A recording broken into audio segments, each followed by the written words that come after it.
No instante em que os olhos se fecham pela última vez, a alma mergulha no silêncio do corpo, ou desperta, consciente, diante da eternidade. Hoje, à luz da Sagrada Escritura, vamos atravessar o véu do grande mistério da morte e contemplar com reverência o que a Bíblia revela sobre o destino imediato da alma. Ela dorme ou já contempla o rosto de Deus.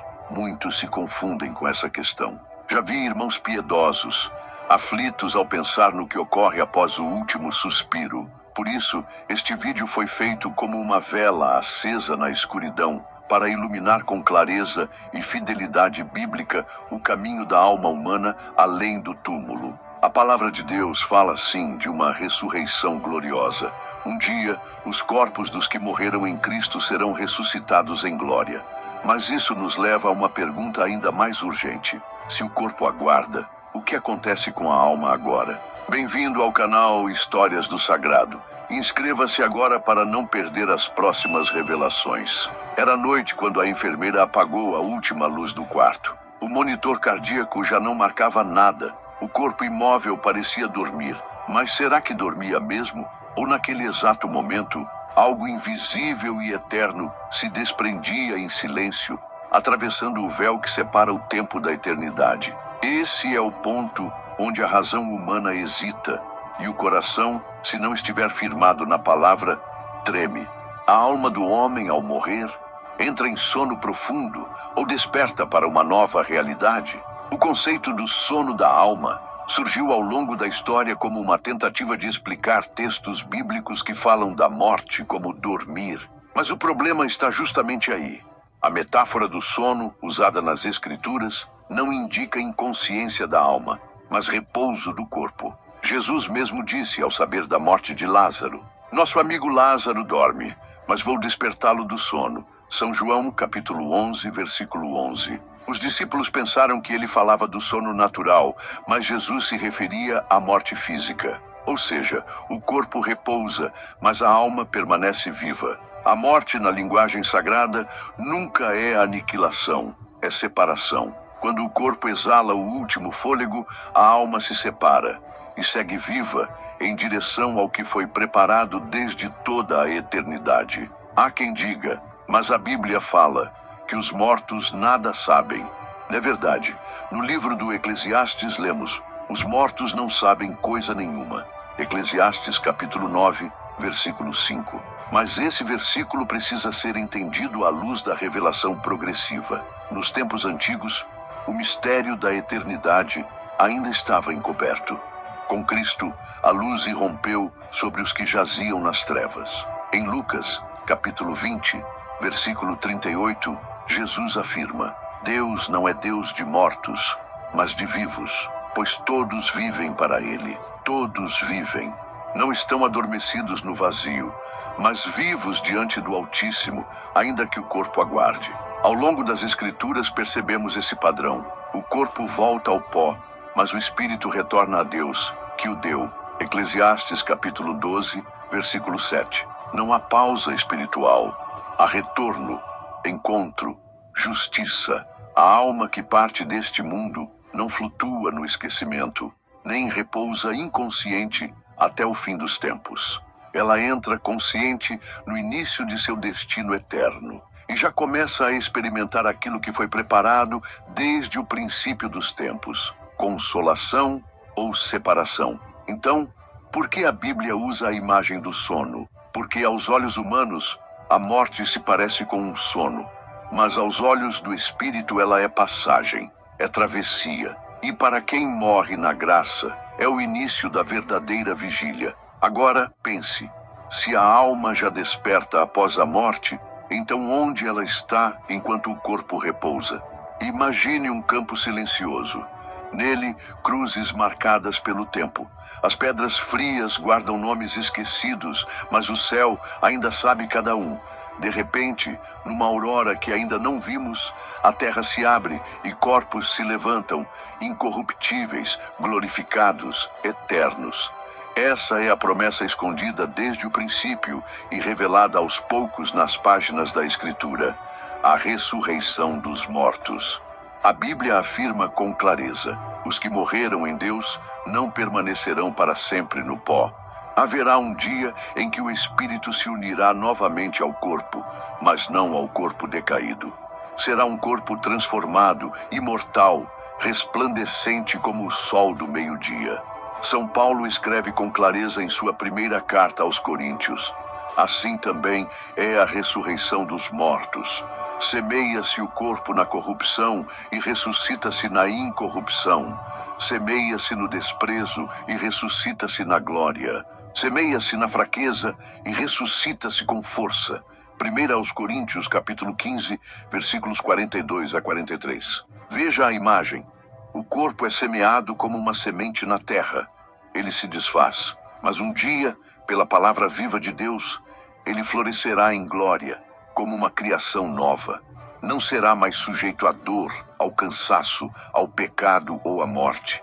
Será um corpo espiritual, mas real, tocado pela eternidade. Cristo, o primogênito dos mortos, já nos deu um vislumbre disso.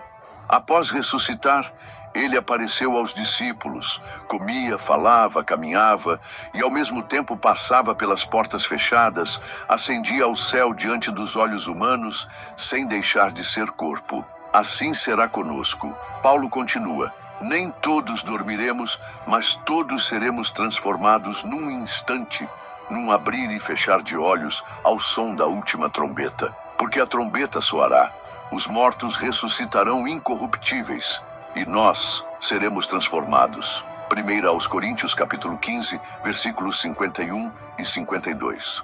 Note a força da profecia. Num instante, ao toque de uma trombeta cósmica, os túmulos se abrirão, os oceanos devolverão seus mortos, e cada corpo se erguerá glorificado para o encontro final. E para que essa ressurreição? Porque o ser humano não foi criado só como alma, mas como unidade viva de alma e corpo. O corpo não é uma prisão, ele é templo e será restaurado.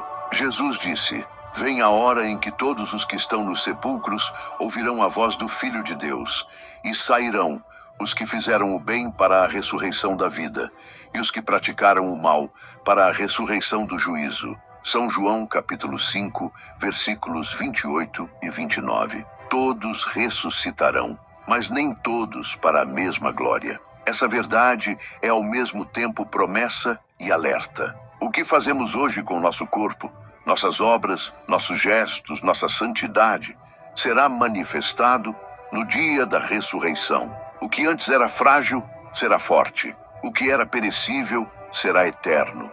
O que era cinza será luz. Mas isso nos leva a um dilema profundo. Se os corpos ainda esperam esse dia, por que a Bíblia fala de mortos já conscientes, já recompensados ou punidos? No deserto, o crepúsculo é enganador. Quando o sol se deita no horizonte, tudo parece dormir. Mas quem conhece a noite, sabe. Há olhos que vigiam no escuro, a vida silenciosa sob o manto da terra. Assim também é com a morte. À primeira vista, parece sono. O corpo cessa, os olhos se fecham, o peito silencia. Mas a alma, essa chama invisível, não se apaga. Ao longo da Bíblia encontramos várias passagens onde a morte é chamada de sono. Abraão, Isaque, Jacó, todos dormiram com seus pais. No Novo Testamento, Estevão, ao ser apedrejado, adormeceu. Atos dos Apóstolos, capítulo 7, versículo 60. Mas será que a Escritura quer dizer que suas almas ficaram inconscientes, suspensas, sem destino? A resposta exige reverência, porque não estamos falando de metáfora literária, mas de mistério divino. A Bíblia usa o sono como imagem da morte, porque o corpo realmente repousa, mas a alma, essa, não dorme. Cristo mesmo revelou isso com clareza. Na cruz, ao ladrão arrependido, ele não disse: hoje dormirás comigo, mas, em verdade te digo, hoje estarás comigo no paraíso. São Lucas, capítulo 23, versículo 43. Se a alma estivesse inconsciente até o fim dos tempos, essa promessa não faria sentido. Ele não disse amanhã, nem um dia, mas hoje. Ou seja, existe consciência imediata após a morte. O sono é aparência, mas por trás da aparência, a vigília espiritual. Paulo também nos oferece outro vislumbre. Em sua carta aos Filipenses ele escreve: desejaria partir e estar com Cristo, o que seria imensamente melhor. Filipenses capítulo 1, versículo 23. Note, ele não diz dormir com Cristo. Ele fala de estar com Cristo. O verbo está no presente. A alma não espera a eternidade, ela a toca. Esse mal-entendido sobre o sono da alma se espalhou porque o ser humano tenta compreender a eternidade com categorias do tempo. Mas Deus não está preso ao relógio, nem a alma. Quando o corpo morre, ele entra no repouso. Mas a alma entra em outra dimensão, onde o tempo não tem o mesmo ritmo que aqui. Em outro trecho, Paulo reforça: temos confiança e preferimos deixar este corpo para habitar junto do Senhor. Segundo aos Coríntios, capítulo 5, versículo 8. Deixar o corpo, habitar junto do Senhor. Não há pausa, não há espera, há encontro. Isso não nega a ressurreição futura. Pelo contrário, ela é esperada como cumprimento final. Mas o fato de a alma aguardar com consciência e lucidez é algo que a Bíblia deixa sugerido, quase sussurrado, como quem revela um segredo entre as linhas. A metáfora do sono precisa ser desvendada com olhos espirituais. O que parece fim é pausa. O que parece esquecimento é semente de algo maior. Agora imagine, se a alma não dorme e já está desperta, para onde ela vai no instante em que se separa do corpo? Haveria algum lugar intermediário de espera? Ou já haveria dois destinos abertos, irreversíveis, como portões eternos? Cristo nos contou uma história, uma parábola onde dois homens morrem, e cada um acorda em um lugar muito diferente. Era uma noite comum. O rico dormia sob lençóis de linho fino, saciado, tranquilo. À sua porta, um homem ferido, faminto, esquecido pelo mundo, dormia com o estômago vazio e o corpo coberto de chagas. Mas naquela noite, os dois morreram. Assim começa uma das passagens mais inquietantes contadas por Jesus, a parábola do rico e Lázaro. Está no Evangelho de São Lucas, capítulo 16, versículos 19 a 31. E ali, Cristo não apenas narra uma história, ele rasga o véu invisível entre a terra e o além. Ao morrer, Lázaro não dorme. Ele é levado pelos anjos até o seio de Abraão, uma imagem de consolação, de paz, de proximidade com os justos do Antigo Testamento. Enquanto isso, o rico desperta num lugar de tormentos, com sede, clamando por uma gota de água. O contraste é brutal. A alma não vaga, não repousa em inconsciência. Ela acorda num estado consciente e imediato de recompensa ou sofrimento. Muitos se perguntam: mas essa é só uma parábola? Não é literal? Sim, é uma parábola. Mas o detalhe importa.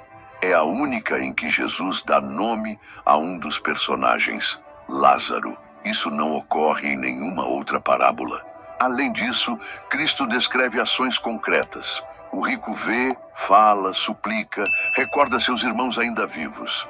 Ele sofre, ele tem consciência. Isso nos revela que a experiência da alma após a morte é lúcida, vívida e moralmente definida. Note o diálogo. O rico clama para que Lázaro molhe a ponta do dedo na água e refresque sua língua. Mas Abraão responde: filho, lembra-te de que recebeste os teus bens em vida, e Lázaro, ao contrário, os males. Agora ele é consolado, e tu, atormentado. São